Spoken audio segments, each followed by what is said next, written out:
Hello, San Francisco, and welcome once again to the Angelic Troublemakers. I'm your host, Alan Jones, and on today's program, LGBTQ stands for Spoiled Rotten. I'm bringing you this program today based on some news I read recently about Chick fil a restaurant chain, and an airport. And I must say that while most of the country is dealing with Donald Trump and the Mueller report, I can't handle it. I really, I think that this is a sad situation. But I decided to talk about something that really is irritating me as far as the LGBTQ community is concerned.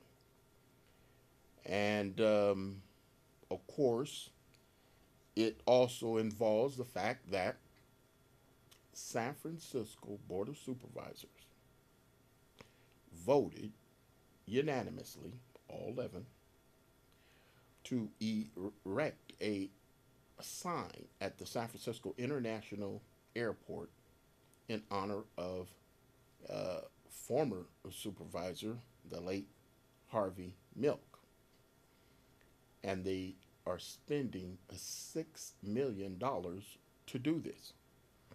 Well, by the time this program winds up, I'll bring the two together to make my point more tightly on my view that the LGBTQ community is spoiled rotten.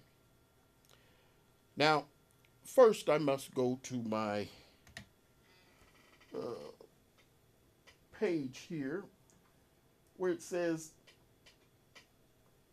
Chick fil A is having a problem. And this problem, if I can bring up something else here, Chick fil A is in a culture war. And I'm trying to bring up my issue here. This article, I'm just using the caption of it, describes the fact that the restaurant chain was kicked out of an airport. And in being kicked out of this airport, what it is they wanted to set up business in a San Antonio airport. And I'm having problems getting my equipment to work here. But let's go to this attorney general in San Antonio is opening up an investigation into the banning of Chick fil A from its airport. Now, why would Chick fil A be banned from an airport? Well, it's quite simple. They have been said to be opposed to same sex marriage, and they donate to organizations that are opposed to same sex marriage.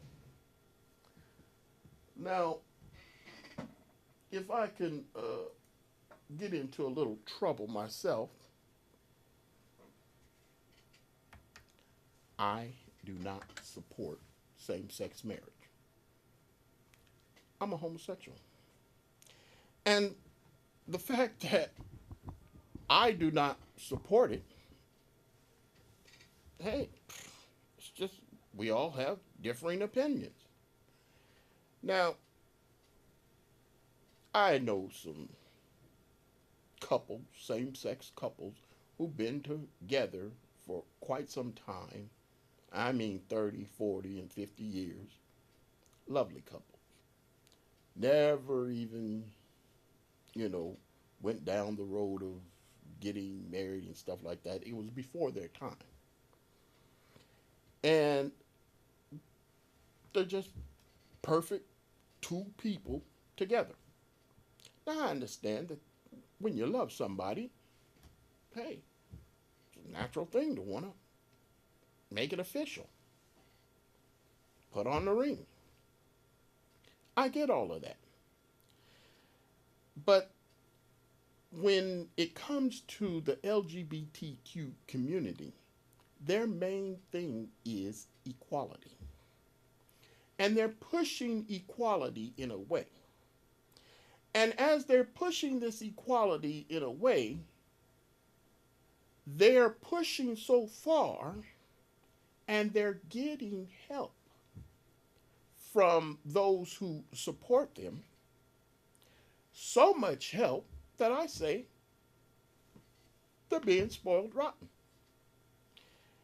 And I'm saying I'm not going down that road. You, if you want equality, treat people equally. Now, I know that this little old issue is based on religion. And for many of us who believe in God, some of us believe so much in God that when they see something in the Bible that says man shall not lie with man, oh, that's it. And so, because they are living in such a time where they can't think for themselves, they can't use common sense, they say, well, that's what the Bible says, and they go along with it. Well, ask those same individuals if they will go along with the fact that in the Bible, Moses commanded that if you have a stubborn and drunkard child, rebellious child, bring them to him and the higher ups there, and they'll stone them to death. That's in the Bible. I didn't make this up. So, when you think of that scripture, here's another one. The people of Israel were instructed that to go kidnap women for wives. There was a war and there wasn't enough women to go around when they took the spoils. So they were instructed to go kidnap women for wives. Well, do you think we're going to go along with that these days? So my point is, sure, there are some people who do not use common sense when they're reading the Bible. And that has caused a lot of problems. I get that. But if you don't read the Bible, you can only go by what people tell you, and you voice your opinions, and it looks all lopsided because you don't know how to come back and say, well, wait a minute. This man shall not live with man doesn't line up with certain other things. The point is, if you are going to read the Bible, you should read it with common sense or don't read it at all. Now, I'm going to try and find my other uh, thing here. Okay, and let's see if I can't find it. There it is. Now let me show you this. In 2012, the late Mayor Ed Lee heard of this dispute between Chick-fil-A and somebody who decided, well, we're not going to honor gay marriage. The CEO of Chick-fil-A, he says we're not down with that. So the late Mayor Ed Lee sent out a tweet. Now this is before Donald Trump and his treat fest that we have come accustomed to. And the Mayor Ed Lee, in this July 2012 tweet, responded to Chick-fil-A's opposition to same-sex marriage. And he says, and I quote, "Very disappointing. Hashtag Chick-fil-A doesn't share San Francisco's values and strong commitment to equality for everyone." Equality for everyone. Then he goes further in another tweet. Quote, "Closest hashtag Chick-fil-A to San Francisco is 40 miles away, and I strongly recommend that they not try to come any closer." Well, quite honestly, that is silly. And why is it silly? Because when you really look at it, they can come as close as Daly City. And Ed Lee had nothing to do with it. The late Mayor Ed Lee would have had no say-so.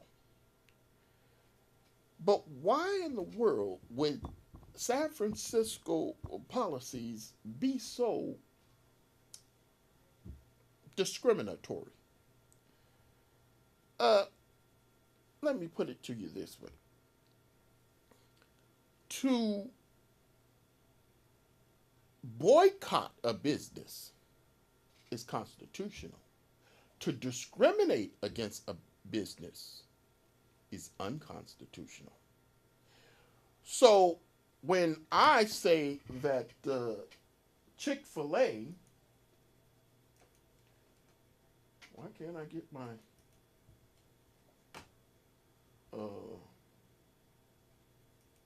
problem solved here?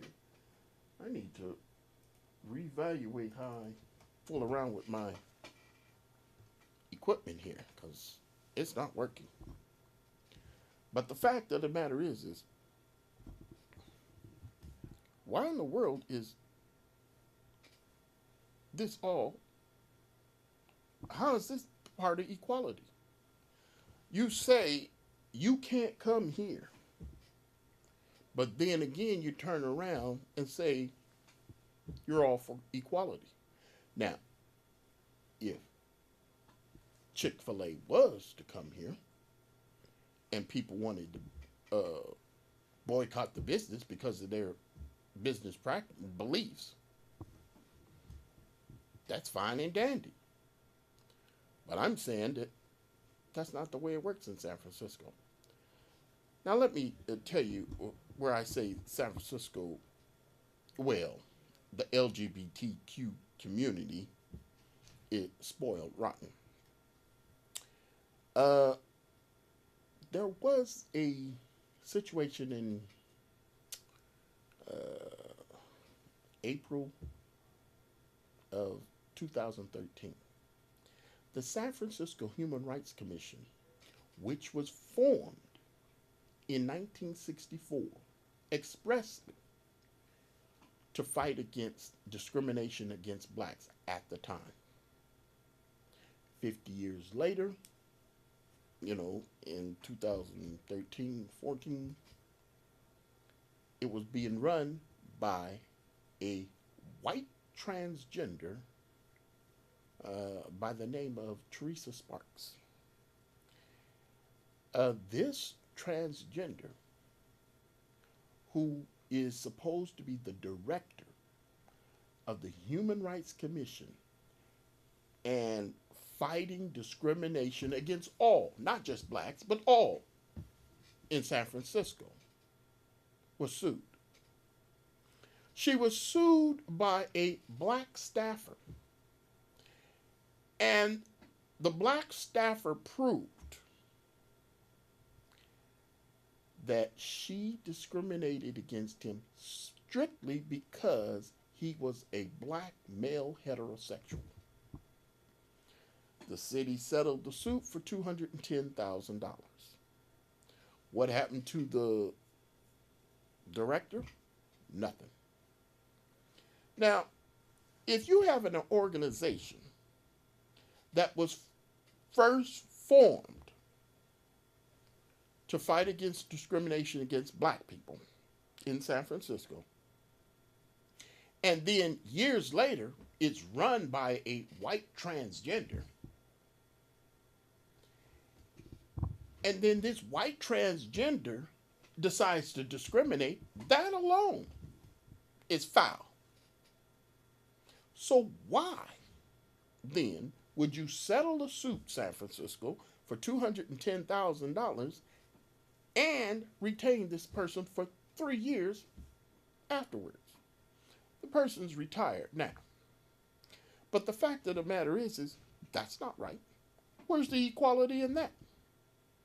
San Francisco spoiled rotten this transgender by overlooking her conduct.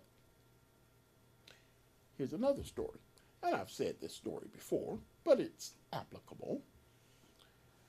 Dwayne Kemp is a black man. He was walking down the street, and a white transgender rudely bumps into him. And instead of offering an apology, the white transgender tells him, "Get out of my city," and calls him a nigger. A fight ensues. Dwayne Kemp uses the word fag, beats up the white transgender. Dwayne Kemp goes to jail and convicted of a felony hate crime. When the preliminary hearing was going on, Dwayne Kemp had a public defender. And the public defender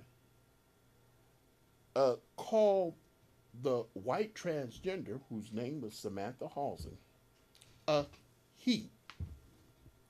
Well, the LGBTQ community had a fit because the public defender did not use the proper pronoun. She wanted to be called a she. And they demanded that the late Jeff Adachi do more training at the public defender's office and apologize, which he did. Now, how is it that the LGBTQ community can demand an apology because a public servant refused or called someone who is transgender a he when she prefers to be called a she? They demand this apology, overlooking the fact that this transgender called a black man a nigger first. They overlooked it. And so did the public defender. That's being spoiled rotten. And so I bring you to another situation. And this situation is San Francisco, who is honoring the late Harvey Milk, the first openly gay politician in San Francisco, with this $6 million terminal signage all throughout the SFO. He will be, you'll be directed to Terminal 1 for those of you going to Terminal 1. It's a new terminal, not yet completed. You'll be directed to this sign and honoring Harvey Milk, and they have basically a shrine that's going to be installed for this gay man. Well, let's look at it this way. Harvey Milk was friends with Reverend Jim Jones. Who is Reverend Jim Jones? He murdered more than 900 San Franciscans in the Jonestown massacre. Harvey Milk, 9 months prior to this mass murder, suicide, Harvey Milk sent a letter to then President Jimmy Carter. And in the letter, Jimmy Carter, he says to Jimmy Carter, Jim Jones is an honorable man. And the reason why he sent him the letter is it was over the custody battle of a 6-year-old boy. That 6-year-old boy lived only 9 months later because he was among the 918 people Jim Jones murdered. And we are honoring him at SFO. It's not right, people. Now, here's another issue. Harvey Milk outed his gay friend to further his own political career. A man by the name of Oliver Sipple saved the life of then President Gerald R. Ford in San Francisco out in front of the St. Francis Hotel at Union Square. The would-be assassin, Sarah Jane Moore, pulled out a gun, and this Sipple grabbed the gun before she could shoot the president. Well, the Sipple was friends with Harvey Milk. And Harvey Milk, he thought that it would be great for his political career to show that gays do heroic things. So against the wishes of Sipple, he told the newspaper that a gay man saved the life of the president. Well, Sipple's parents did not know that their son was gay. And so they read it in the paper.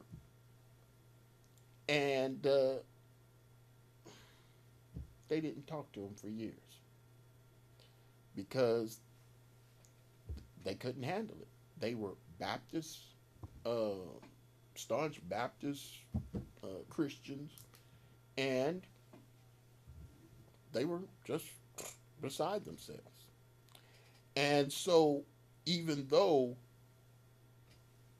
Oliver Sipple saved the life of the President of the United States,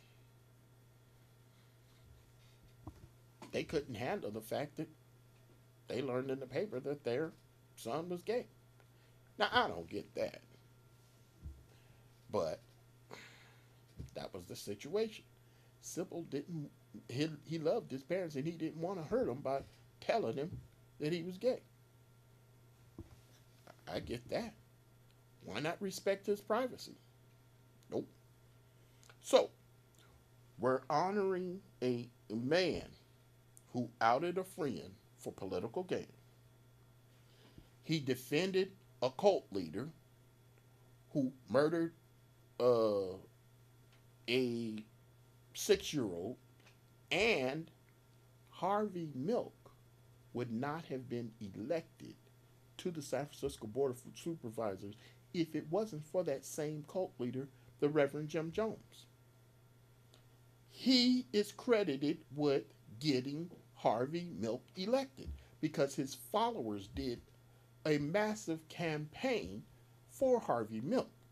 Keep in mind, Harvey Milk had run for public office 4 or 5 times before this, and he didn't win. But once he got the help of the Reverend Jim Jones, he won. And so we're honoring him at San Francisco International Airport. Juxtapose that with this. Let's say that Ed Lee, the late Ed Lee, wanted to tell Chick-fil-A, don't come to San Francisco International Airport. What you're basically saying here is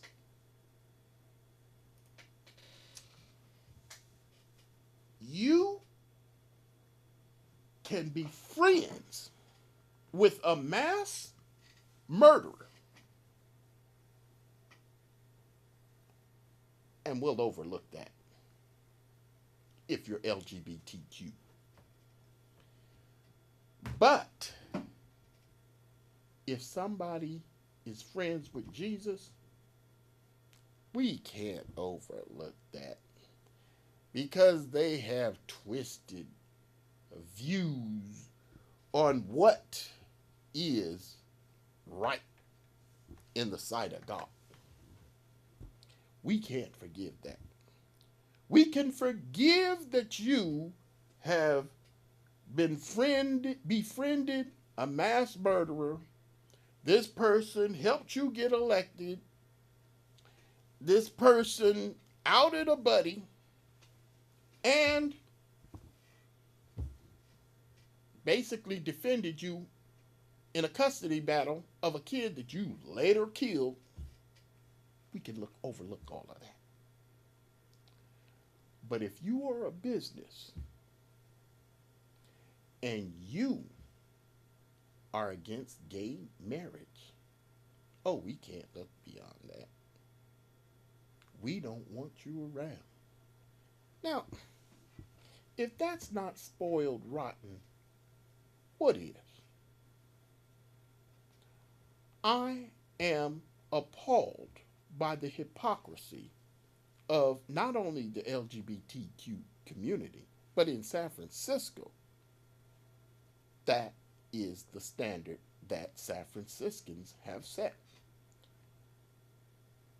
And though Ed Lee's not around, that don't mean that people aren't following along with what he said in a tweet 6 years ago or 7 years ago. And I'm saying that we need to really look at the fact that this is not right. And if you're going to want equality, you should be the one showing us how to be equal.